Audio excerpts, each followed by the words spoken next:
Hello and welcome to another video. So today is, if I get this out on time, Valentine's Day. Yay!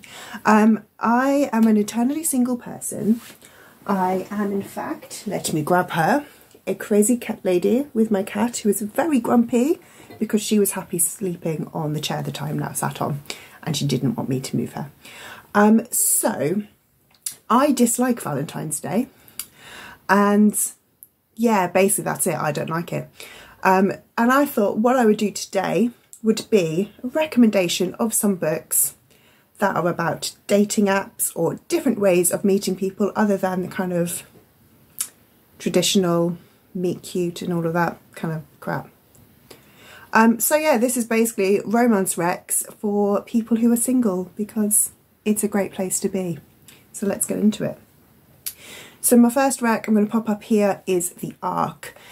This is by Tori Henwood Hoem. So The Ark is, it's a really fun book. It is about this new dating system, I'm going to call it, called The Ark.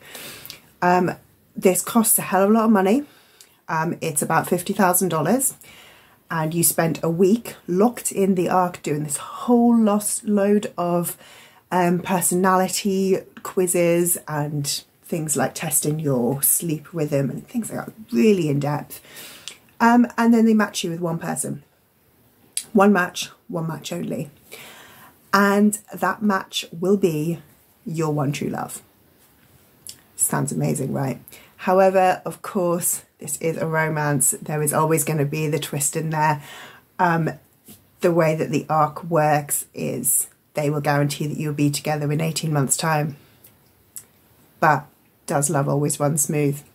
It's a really fun book. I really enjoyed it and I recommend. It is actually just now out as well, so I do recommend. I will actually just say a lot of these books in this pile that I have next to me I haven't actually read, so the synopses are going to be a bit vague. But the next I'm going to talk about is X's and O's by Amy Lee. This one, again, I haven't read, but I'm really excited to. It is on my TBR for this month. This follows Tara. She has been in love 10 times. Dating apps just don't do it for her. She is a romantic to T and she's just waiting for her beautiful kind of meet cute moment. Just like all the romance books and films say is going to happen. So she thinks, actually, what if I have already met the one and I just didn't know it? So she enlists the help of her hunky firefighter roommate. I wonder what's going to happen there, whose name is Trevor. And they go back through all 10 of her exes to work out, was one of them the one that she just hadn't realised. This one sounds so good. I've heard a lot of hype about this one. I'm very excited to read it. Next, I've got The Spanish Love Deception by Elena Armas. This one I think everybody was reading last summer. I did not. I bought the book and didn't read it. This follows Catalina, who is going to her sister's wedding in Spain, has told her whole family that she has a boyfriend and now she needs a boyfriend. Enter Aaron, checking my names here, who is an annoying person that she works with. And so he agrees to be her fake boyfriend. It's fake dating. They go to this wedding and of course it's romance, sparks fly. So this one here teaches you, get a job with someone you dislike and you never know, he might be the one. Next I've got A Very Nice Girl by Imogen Crimp. This one again is quite recently out and this one sounds really interesting to me. It's a little bit darker. I don't think it's quite a romance. I think it's more of a contemporary. This follows Anna, who is a singer in London and she is struggling to make ends meet being a singer. She's not yet broken through, so struggling to pay her bills and everything. She meets Max, a financier who's 14 years older than her, and of course that's all this glitz and glam. He's offering to pay for things, he's offering to support her. As her music career takes off and needs more and more of her time, Max also demands more of her time. So I think this one is really interesting in that discussion of age gap romances, but without being like a full-on romance necessarily. I'm really excited to read this one. The next book I have on my pile is Book Lovers by Emily Henry. So Book Lovers follows Nora, who has been through enough breakups. She knows that she is the girl the guys date before they meet the one. And she's just over that. She does not want another dating dud. So she goes and takes a holiday and stays in this small cabin far away from everywhere. However, she keeps on bumping into her next door neighbour, Charlie. Charlie is an editor. He's got a gift for creating bestsellers. And he is Nora's work nemesis. So, of course, we know that that's probably going to be our little love interest there. I think what romance books are telling me at the moment is if there's ever a man that you dislike, you're probably going to end up in love with them. But yeah, it sounds super, super cute. I like the idea of going, no, do you know what, I'm over dating.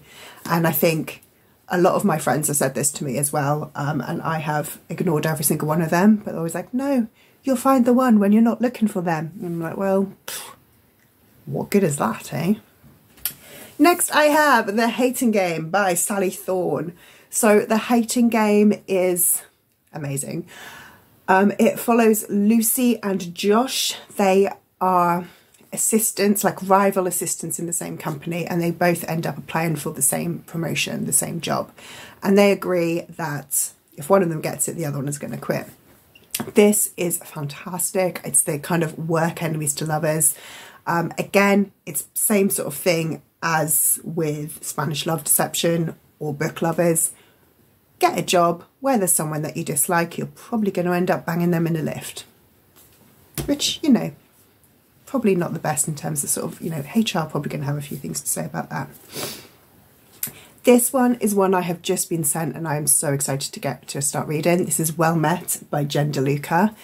This one takes place in a Renaissance fair, which as a Brit, I don't think they really exist in the UK, but I would love to go to a Renaissance fair. They just sound super, super fun. So it follows Emily, who has moved back to a small town to kind of help out with her family.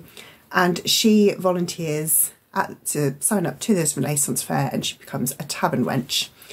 There she meets Simon, who is running the fair, who is an absolute pain. And of course, and he just does not stand for any of her crap, let's say, or her kind of jokes and being like, oh, I'm gonna play this like this. He's like, no, no, no, straight and narrow. This is what you do.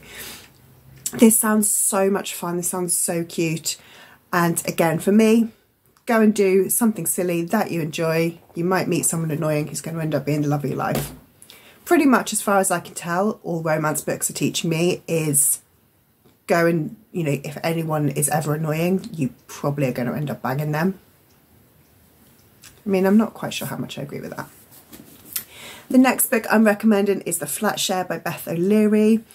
I really liked The Flat Share. It's not my favourite Beth O'Leary, that is still the switch, but I did really, really like The Flat Share. So this follows Leon and Tiffy.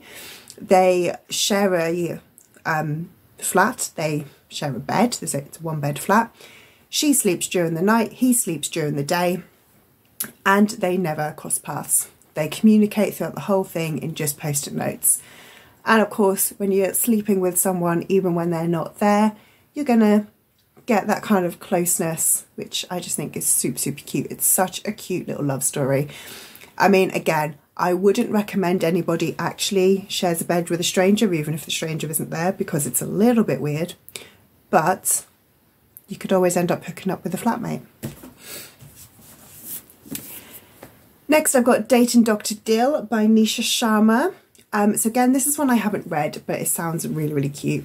It follows Karina, who is always dreaming of having a love story just like her parents, but she is not interested in going on dating apps. She just can't be asked with it all. I feel your girl. Her father is going to sell their family home, but Karina makes a deal with him. He'll give her the house if she is engaged within 4 months. So that's a big ask. She ends up meeting Dr. Dill, Dr. Prem Verma, who is on the Dr. Dill show. And that's when Karina's meddling aunties get involved. They tell Prem, basically, he's got to, they'll fund his clinic if he dates Karina. So very cute, kind of like a semi-arranged marriage, but not. And I just like the idea of her aunties and her family getting involved and finding the one for her. Just, I like it, it's cute. And then the final romance book that I am recommending today is Fling by Joseph Murray. For some reason, best known to me in my head, I keep on thinking it's Michael Joseph, but that is a publisher, not an author. So apologies, Joseph Murray, if I get your name wrong. Fling is a really cute story about this married couple whose names I have forgotten, Tara and Colin. They've been married for quite a few years. It was love at first sight, but for the last 5 or 6 years they've been going through IVF and their relationship is struggling with that. I really love that that representation is in here. While they're struggling with their IVF, they both sign up independently to this dating app called Fling, and they get, again, matched to somebody. Fling is a dating app for married couples, well, for married people or people in relationships, I believe. And I love it that the tagline in this one is having an affair doesn't always mean being unfaithful. And I just love it. It's a sort of, I guess it's almost a second chance romance without having lost that first chance in a way. Sounds really good. I can't wait to read this one. This one is very high on my TBR. So that is my 10 romance recommendations if you are single this Valentine's Day. If you are single this Valentine's Day, celebrate. It's you can have just, what is it, you can have Galentine's Day, Palentine's Day. My favourite was beer and ice cream day, but wine and ice cream day. I have definitely gone on Valentine's dates with my 2 favourite men, Ben and Jerry. That's a lot of fun. Little fun threesome there. But yes, if you are by yourself this Valentine's Day, come and just leave a comment down below. Come and let me know you're here. If you just want to leave an emoji, leave me a heart emoji. And I'd love it if you could like, subscribe, and you will see more of my ridiculous content, let's be honest. But yes, if you are single this Valentine's Day, know that I love you and lots of other people do as well. And also, being single is great. Let no one ever pressure you into being in a relationship if you don't want to. Being single is fun. So, I will see you in the next one. Lots of love.